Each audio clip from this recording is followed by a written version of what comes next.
I'm about to show you something that the tinfoil hatters can't seem to be able to explain. I get what they're talking about because I've dived down every rabbit hole you can think of. I've got to the bottom and realised most of them are actually planted there to keep you running around in rabbit holes. Right? You have to view these things through the lens of sensibleness, maturity, common sense, what you can prove. Okay, this is where they're all falling over. When it comes to legislature, with law, it's about right and wrong, and truth versus lie. That's law. Legislature is about one thing: what you can prove. Okay? Doesn't matter whether you're right, wrong, telling the truth or telling a lie. That's not the point of legislature. The point of legislature is to keep you chasing your own ass, while the only ones that can make sense of it is the lawyers. I've still got to do a background check, a history check on the word lawyer, because it's the word loy joined to the word yer.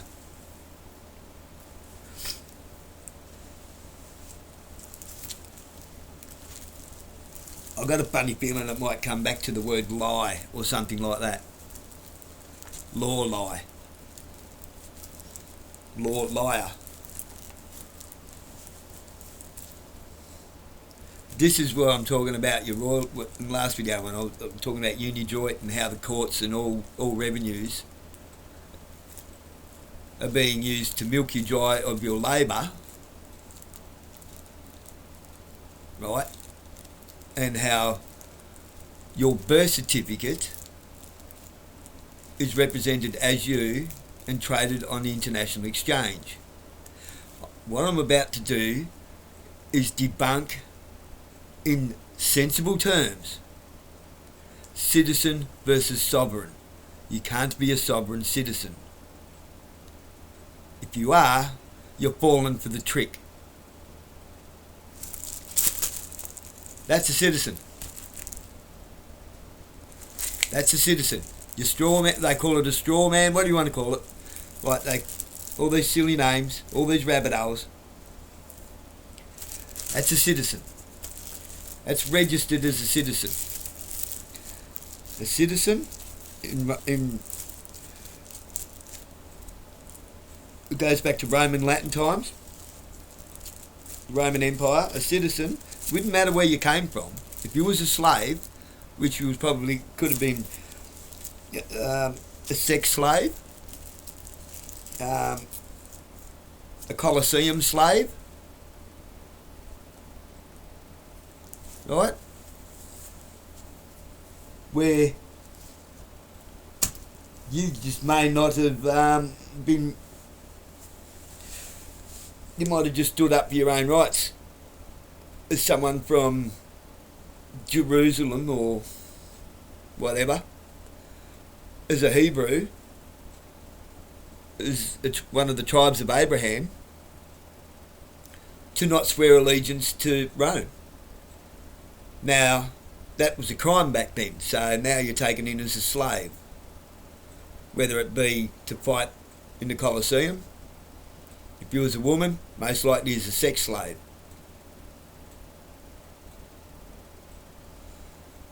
Now, if someone with a little bit of heart, or if you was good enough to earn your way into someone's heart, a senator or somebody, they could buy you and then free you.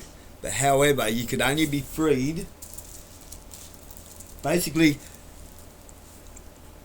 if you was willing to capitulate and sell your sovereignty, right, to Rome, and swear allegiance to Rome, you became a citizen.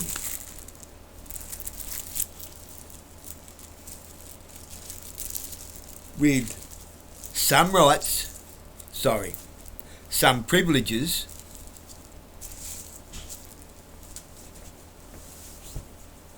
and some obligations. You had the privilege to earn a living and to travel within the boundaries. You couldn't just walk out of Rome and not come back. Because you're a citizen, you are owned by the state. Hence your passport. Okay? This is through the lens of sensibility, the lens of what you can prove, not what you can ramble on about with your tinfoil hat on, what you can prove. It's where the passport comes from. You couldn't just walk out of Rome a free citizen, because you're not a free citizen. You are now the property of Rome,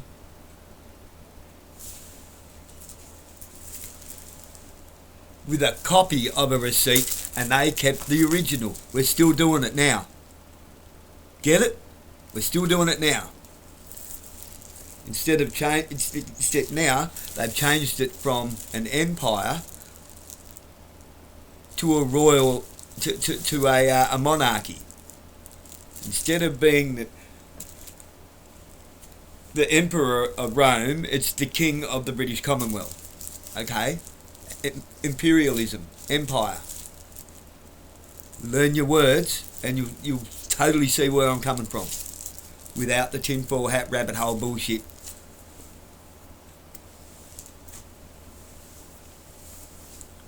All of those things that you keep binding on, fluff tube and grumble and all that, are designed to complicate it so that when you go to try and explain it or talk about it or try to enlighten somebody about it with your stupid red pilling, you make an idiot of yourself. You contradict yourself and spit out oxymorons. This makes you sovereign. That makes you a citizen.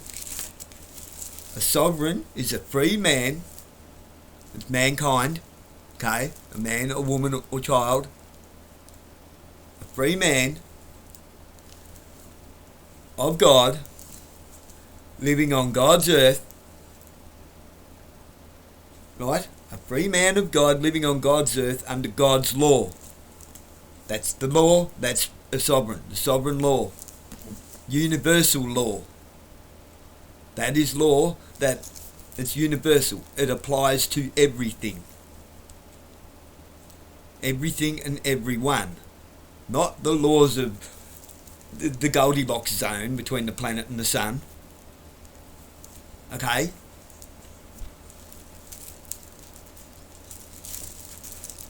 We do not have law, we have legislature. Corporate legislature. Which is why our government operates from a territory and not a state of this nation. It is it's a foreign country within a nation of states, which is why the rules don't apply to them. This is why you go to Canberra and Northern Territory and they have different laws to the rest of the states entirely. Different rights and privileges. Northern Territory is probably a bit stricter because it's pretty much owned by China. You may as well say the Northern Territory is China until you get down to Pine Gap. And there's some conflict going on there, don't you worry.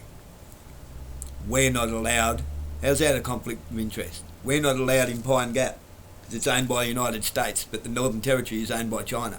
They even own the wharfs and the docks there. They own everything. The imports, the shipping. See how they was allowed to circumnavigate our country within our sovereign border?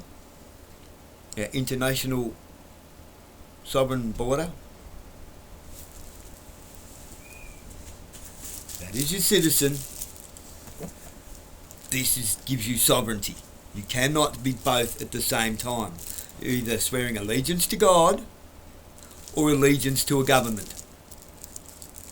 As a commodity, as a citizen, you can't serve two gods at the same time. Two masters. You can't serve two masters at the same time when they contradict each other. That's what that all means. You get out of your rabbit holes and stop rambling on about what rights that you have at law in all capitals. Look through the Bible and see how law is written. Capital L, lowercase a, lowercase w. Corporate law is written in all capitals because that is how you title a company or corporation. That is corporate language. I learnt that at school. Now here's another little thing. Why do you think Magna Carta is written in green and red? Green, red and black. No blue. Remember the 4 colour pens with the black, green, red and blue? Different colours have different levels of authority. Green and red is supreme authority. Once all this clicks into place for you will take the country back. You will take this chunk of dirt back and become a country again. Without all this nationality bullshit.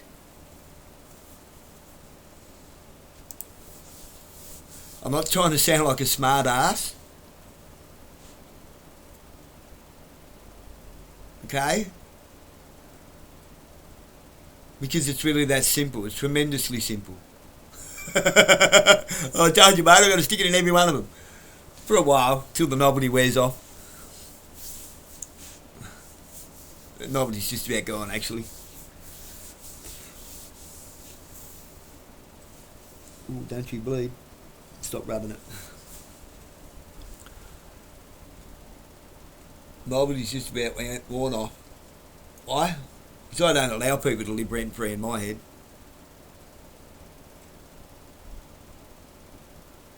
The only person that lives rent-free in my head owns me. It's my landlord. Oh, landlords, that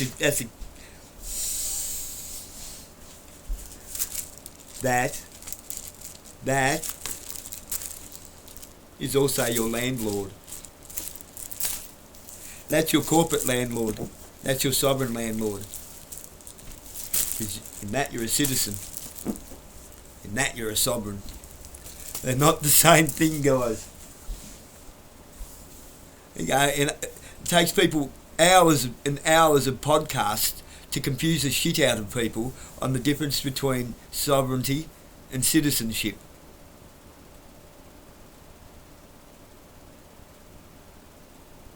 I could go into citizenship if you like, but I don't want to confuse you. How will I confuse you? It's a bit to get your head round. Too many things at once. If you haven't got that pattern brain to put it all together. I have some patterns with numbers, but they're not that important to me. I don't prioritise it. I've never prioritised mathematics.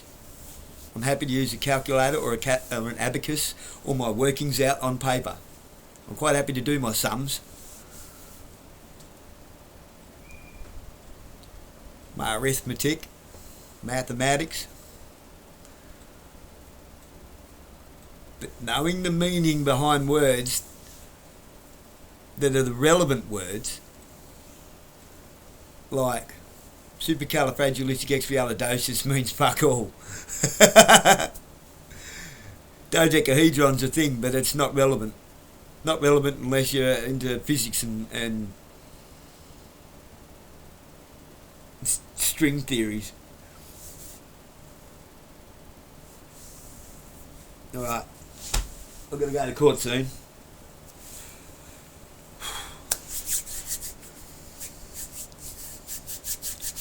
I'm going to say a little prayer.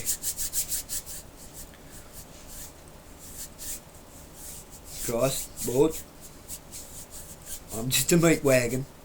I'm nothing special. I'm allowing you to use my brain and my actions, my mind, my conscience, that you bless me with. My natural talents to be a disruptive provocateur. or some might call it small man syndrome.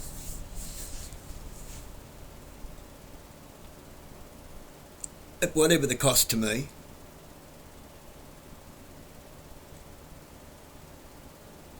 for the greater good of everyone,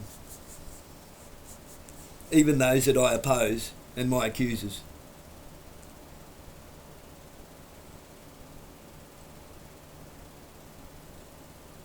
It's only their ideology and their actions that should be judged. Because it is not for me to judge with condemnation.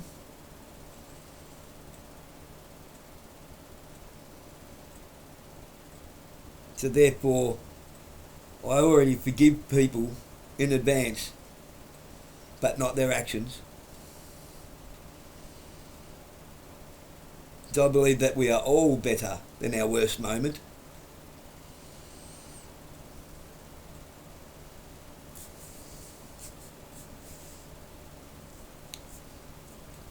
I ask you to grant me the wisdom, perseverance, and the patience, which I struggle with, and the humility, which I don't struggle with, not anymore.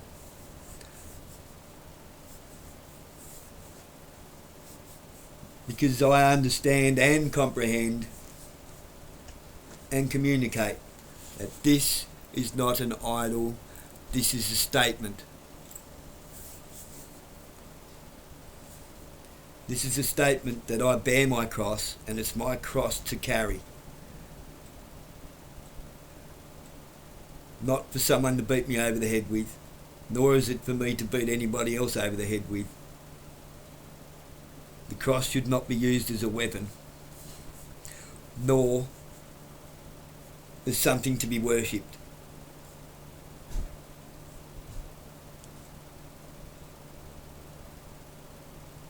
When they nailed you to the cross, or the pole, they nailed the law to the pole. And like Justin Timberlake said, I'm bringing sexy back. I think the law's pretty sexy. Whatever it takes. Amen.